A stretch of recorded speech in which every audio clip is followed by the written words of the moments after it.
Halo, selamat malam. Kembali lagi di Kumis Podcast bersama gua Alda. Dan gua Andri. Seperti biasanya di sini kita kembali lagi menceritakan dan kebetulan udah mendapatkan cerita mistis nih. Tapi ini tuh sama seperti 2 episode sebelumnya yang pernah kita upload. Apa itu dong? Yaitu cerita tentang sopir ambulan, Ri. Wah. Jadi ini tuh yang ketiga kalinya nih sopir ambulan. Ini tuh memang banyak juga ya peminat dari kisah sopir ambulan ini tuh banyaknya penasaran juga sih. Iya, pastinya dong. Soalnya kan gua juga pasti penasaran lah gimana Betul. gitu posisi jadi driver ambulan. Nice. Tapi ini tuh ada bedanya dari 2 episode sebelumnya karena yang sebelumnya itu sopir ambulan di rumah sakit ya besar lah ya di kota. kota. Ini tuh di pedesaan, Dri. Oh iya. Ya gua tahu sih, soalnya kan kalau di pedesaan gitu Suka ada yang menyediakan lah. menyediakan ambulan lah ya. Dan kebetulan ini tuh cerita dari Kang Daud pengirimnya tuh. Kang Daud itu supir ambulan pedesaan. Nah, jadi sebenarnya dia tuh kayak pekerja di desa gitu.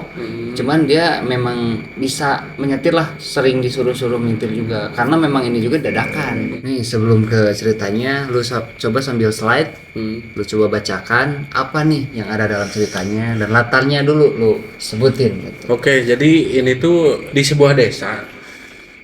Dan desa ini tuh terdapat beberapa RW lah. Cuman emang per satu RW-nya tuh emang agak jauh lah jaraknya tuh gitu. Jarak kampungnya tuh Jarak ya. kampungnya tuh. Kang Daud ini berumur 38 tahun. Nah. Dan beliau ini bekerja di kantor desa. Kantor desa itu tuh menyediakan ambulan lah ya untuk Para warga. pelayanan para warga gitu. Jadi beliau ini disuruh untuk menjadi driver ambulan itu. Tuh.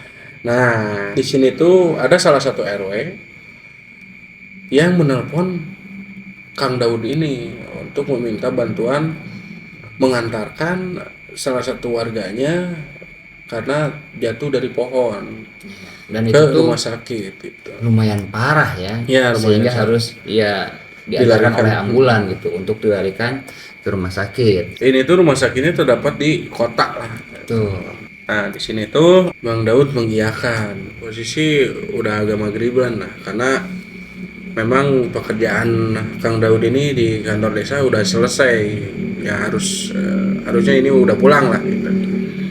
Nah, cuman karena teleponan dadakan itu, beliau ini berangkat langsung ke salah satu kampung itu gitu. Dia cerita ketika datang, dia melihat salah satu warganya gitu kan.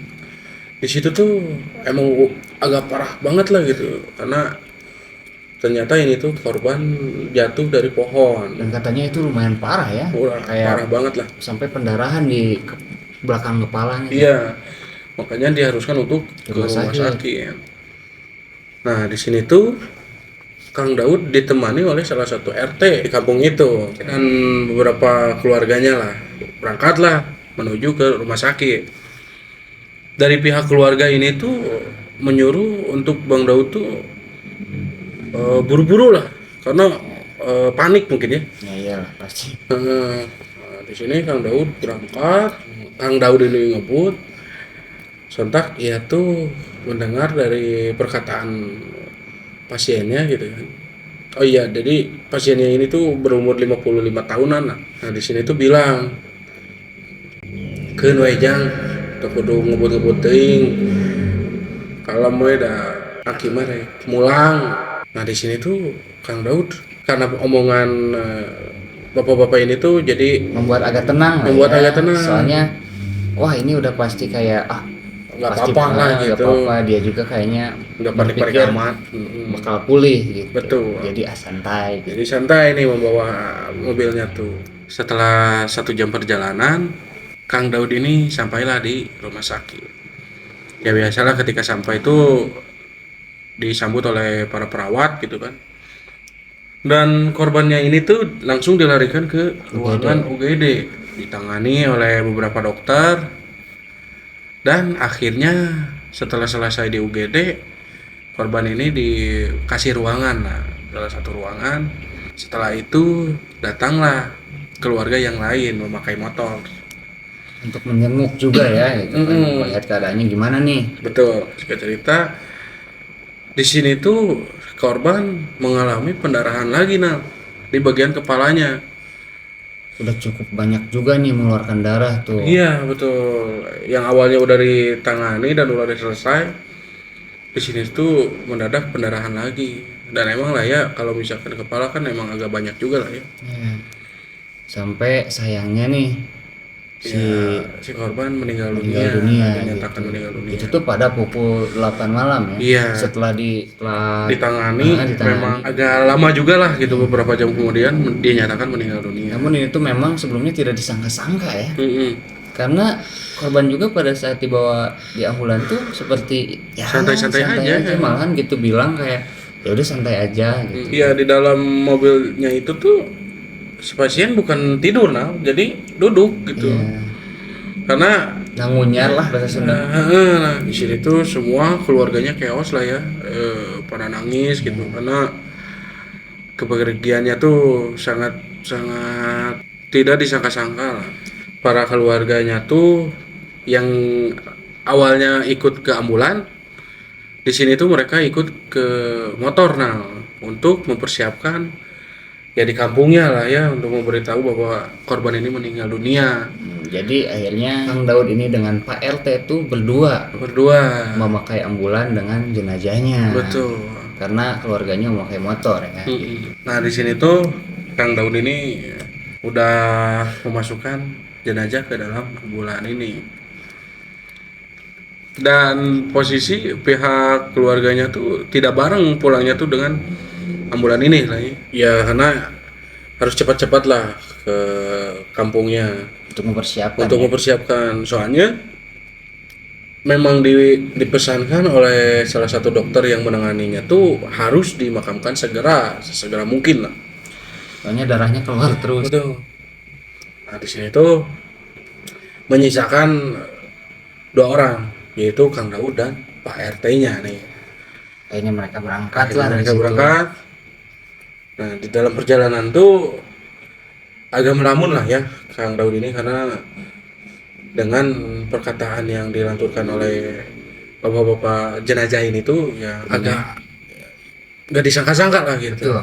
Singkat cerita, Pak RT ini tuh menceritakan tentang jenazah ini ya, bahwa sosoknya itu hari-hari sebelumnya tuh tingkah lakunya agak aneh nih ya, kayak sering ngobrol sendiri katanya tuh.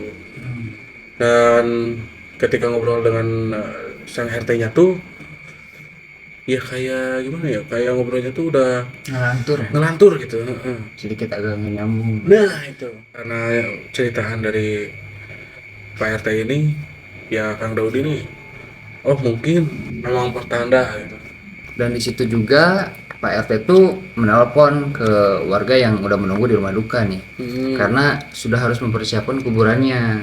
Jadi beberapa orang di sana ada yang menggali kubur tuh. Jadi niatnya setelah jenazah datang ke rumah duka tuh udah dipersiapkan gitu segalanya, langsung dimakamkan. Iya intinya jadi ketika datang ke kampung tuh diibadahkan, ketika udah diibadahkan didoakan langsung harus sesegera mungkin dimakamkan walaupun malam-malam gitu. Iya, karena ini tuh bawanya tuh pakai peti jenazah tuh. Singkat cerita, ketika sudah 1 jam berlalu sampailah di rumah duka. Lancar-lancar aja. Kang Daud ini mengobrol dengan salah satu RW-nya itu. Dan RW-nya ini tuh meminta tolong untuk diantarkan juga ke pemakamannya gitu. Kang Daud ini mengiyakan lah ya. Nah di situ tuh sekitar sudah pukul 10 malam, jenazah juga udah dimakamkan. Nah dari pemakaman ini tuh Kang Daud langsung ke kantor desa. Jadi jaraknya juga sangat jauh lah. Karena dari kampung jenazah ke pemakaman juga udah menghabiskan waktu 30 menitan. Betul. Dan ini tuh harus membalikan ambulannya lagi ke desa ya. Betul. Dengan posisi udah mau tengah malam. Iya, udah mau. Di sini nih sebenarnya ada kejadian yang aneh dan menjanggal tuh. bermula dari sini. Nah, cuman gak jauh dari pas berangkat tuh, di sini tuh dia harus melewati pohon yang pasien sebelumnya itu jatuh di situ, warga yang itu tuh. Iya. Nah, jadi Kang Daud ini tuh sempat diberitahu oleh Pak RT di mana tempat jenazah itu jatuh dari pohon. Ya, karena Kang Daud ini tahu, Kang Daud ini tuh penasaran. Nah, jadi ia melihat lagi pohon itu. Dan memang gak jauh ya jaraknya, jadi sebelum berangkat tuh memang ada pohon itu ya. Iya, namun dikagetkan dengan kayak orang jatuh lah dari pohon itu tuh. Suaranya kenceng banget Kenceng katanya. banget, dan posisinya memang jendelanya juga kebuka lah, jendela ambulannya tuh. Tiba-tiba kayak gitu kan, suara keras banget itu. Keras banget, dan posisi memang ambulannya tuh sedang maju. Ya. Nah di sini tuh Kang Daud langsung melihat ke arah belakang lah ya dengan spion ini. Nah di situ tuh memang agak samar-samar lah ya. Di situ ya ngebut lah karena takut gitu.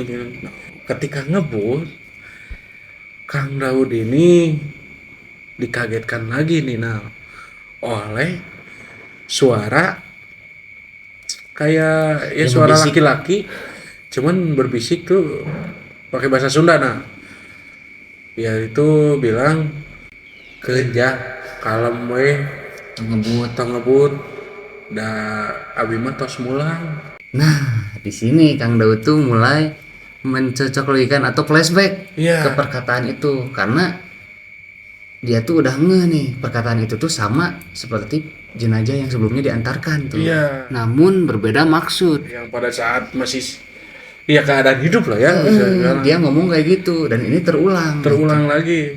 Ya itu kalau diartikan bahasa Indonesia tuh Ya tenang Kang, orang saya udah pulang. gitu katanya. Ya, nah, dan dengan kata-kata ini tuh Dia semakin kaget. dia semakin panik lah. Bukannya pelan malah makin ngebut Makin gitu. ngebut. Nah, karena ya pengen agak santai juga lah ya, dia ini menelpon salah satu temennya untuk diajak video call lah ya. Nah, berniat untuk apa ya, biar ada teman gitu. Nah, Karena betul. posisinya ini sendirian gitu, untuk mengantarkan ambulan ke desa tuh. Namun ketika ia lihat, jadi posisinya tuh kalau misalkan handphone kan nge-VC video call, kamera kita nyala kan, Nyala dulu sebelum diangkat tuh. belum diangkat. Nah, Kang Daud ini tuh dikagetkan dengan sosok yang ada di belakang dia. Terlihat dari kamera ya. Terlihat dari kamera HP-nya gitu. Soalnya dia itu refleks dengan paniknya, handphonenya terlempar Ya, terlempar sampai ke bawah ke tuh. bawah. Dia tuh di situ udah gak memikirkan lagi handphone, udah dia mikir. pokoknya fokus di jalan aja. Ya, untuk agar cepat sampai gitu. betul, ketika sudah sampai nih, mobil ambulannya sudah diparkirkan dan posisinya tuh parkiran ambulannya ada di dalam Jadi sebelum gedung kantor desanya tuh di belakangnya ada parkiran ambulan itu. Dan setelah sampai tuh dia tuh sempat memikirkan lagi apa yang dia lihat tadi tuh waktu di kamera. Dia tuh melihat sosoknya tuh kayak kakek-kakek gitu, dari pucet banget, dan itu tuh di kepalanya kayak ada berlumuran darah. Iya. Nah di sini tuh dia sudah mengambil handphonenya dan kunci ambulannya tuh memang harus disimpan di dalam kantornya. Gitu. Nah di sini tuh Kang Daud masuklah untuk menyimpan kunci mobil ambulan ini. Ketika sudah simpan kuncinya, Kang Daud ini melihat ke arah ambulan, tidak sengaja. Ketika ia lihat ada seseorang yang mengelilingi mobil ambulan ini, dan posisinya itu berlumuran darah lah. Cuman di sini tuh ya langsung mengucek-ucek mata karena takutnya halu lah. Halusinasi dia tuh. Ketika ia kocok-kocok matanya dan memperjelas penglihatannya, ternyata itu tuh penjaga kantor desa ini. Yaitu Kang Darman ya katanya. Iya. Nah, karena dia tahu lah ya ini Kang Darman, ya udahlah ya samperin Sambil untuk menanyakan lah ya. Nah, Kang Daud ini tuh nyeletuk, dia bilang, "Mang, nanaonan sih?" Ninggal rewas. Ya kalau Indonesianya tuh ngapain sih? Kang ngapain di Ngagetin situ? aja, kirain tuh siapa gitu. Nggak jawab lah si Kang Darman itu tuh. Ya, dan jawabannya tuh Kang Darman ya, bilang bahwa Dia itu mau ngecek-ngecek mobil katanya. dia itu mau ngecek-ngecek mobil. Nah, cuman ini agak aneh nih. Nah, di dalam hati Kang Daud ini tuh bilang, kok aneh ngecek mobil tapi jalannya mundur. Iya, kayak mengelilingi gitu ya. Melanjutkan percakapan itu gitu kan. Kang Darman ini bilang, "Mang, iya orang isukan orang kumbahnya mobilnya soalnya aya getihan." Oh, berarti Kang Darman itu menawarkan untuk mencuci mobilnya di besok hari ya sama dia gitu. Nah, cuman ini agak lebih sedikit aneh nih. Nah, ketika selesai bilang kayak gitu tuh, Kang Darman ini menepuk pundak Kang Daud. Kang Daud sambil bilang, "Nuhunnya." Nah, itu kok bilang makasih sama Kang Daud ya. Padahal Ya nggak ada sangkut pautnya lah ya. gitu. Nah, di situ tuh setelah selesai percakapan, Kang Daud ini memutuskan untuk pulang. Nah, di keesokan harinya Kang Daud ini tuh biasalah ya memulai lagi Aktivitasnya kerjanya ya. lah, Atau ke kantor aktivitasnya. desa itu. Yang ketika sampai di kantor desa, dia ini dikagetkan dengan ada dering teleponnya nih. Ketika ia lihat, ternyata temannya yang menelpon tuh, teman yang Iya, pada saat kemarin itu telepon. kemarin telepon. Ada di ambulan tuh. Ketika diangkat, temennya bilang, "Kamari, mana nelpon, aiku orang diangkat, tuh ngomong, tapi ngadon ciciringilan, seuri." Ya kalau Indonesianya tuh, Lu ngapain "Lu ngapain nelpon?" gitu. Ketika diangkat, Gak ngejawab. gak ngejawab, malah ketawa-ketawa gitu. Malahan cekikikan lah dia bilang gitu. Nah, di sini tuh Sedikit heran tuh. Heran. Tapi dia nggak ngomong tuh apa yang dialami kemarin. Jadi dia matikan teleponnya. Akhirilah teleponnya di situ tuh. Terus di situ nggak lama ketemu sama Kang Darman ya. Kang Darman dan menanyakan apakah mobilnya sudah dibersihkan gitu kan. Nah, Kang Darman ini agak sedikit heran dengan ucapan dari Kang Daud. Kang Darman ini bilang, "Lah, orang saya kemarin gak masuk gitu kan. Malahan di sini tuh saya ketemu Kang Daud tuh pengen bilang itu di mobil ambulan ada banyak darah. Mau saya bersihin gitu kan." Nah, di sini Kang Daud kaget banget. Ternyata si Kang Darman itu nggak masuk kemarin. Tuh. Berarti otomatis si Kang Daud semalam ngobrol sama siapa kan? Berarti, nah yang pada saat menyimpan kunci melihat ke ambulan kan awalnya itu kayak ada sosok yang berlumuran darah, tapi pas dikucek mata itu Kang Darman. Tapi ternyata bukan. Iya, bukan. Berarti itu memang benar sosok makhluk gaib lah. Dan mungkin kalau dicocokologikan, ya sosok yang berumuran darah itu tuh yang korban jatuh dari pohon ya kan? Kemarin diantarkan. Wow. Wah, ini cerita Kang Daud ini tuh gimana ya? Banyak kejanggalannya. Namun ini tuh lebih ke creepy-nya tuh pada di akhir-akhirnya ya. Iya. Gila sih ini. Ya mungkin sosoknya tuh ingin mengucapkan terima kasih lah ya. Gitu. Tapi lewat menyerupai Kang Darman. Dengan cocokologi ini tuh Kang Daud ini ya tahulah apa maksud kemarin Kang Darman bilang terima kasih gitu. Nah, ternyata itu tuh adalah jenazah yang kemarin mengucapkan terima kasih sama Kang Daud. Akhirnya begitu. Tapi yang menurut gua creepy itu pas si Kang Daud ini melihat ke pohon ada suara seperti yang jatuh kayak gitu kan. Ya, dan malahan melihat gitu. Ya, terus ngebut kan di situ. Ada yang bilang dan perkataannya tuh sama. Sama banget itu tuh yang dikatakan oleh korban yang jatuh tuh, tapi sebelum meninggal kan, yang pada saat mengantarkan ke rumah sakit. Itu tuh perkataannya sama gitu. Wow. Aduh, ini Kang Daud pengalamannya tuh mistis banget lah ya. Ini tuh katanya pertama kali nih Kang Daud menemukan hal mistis gitu.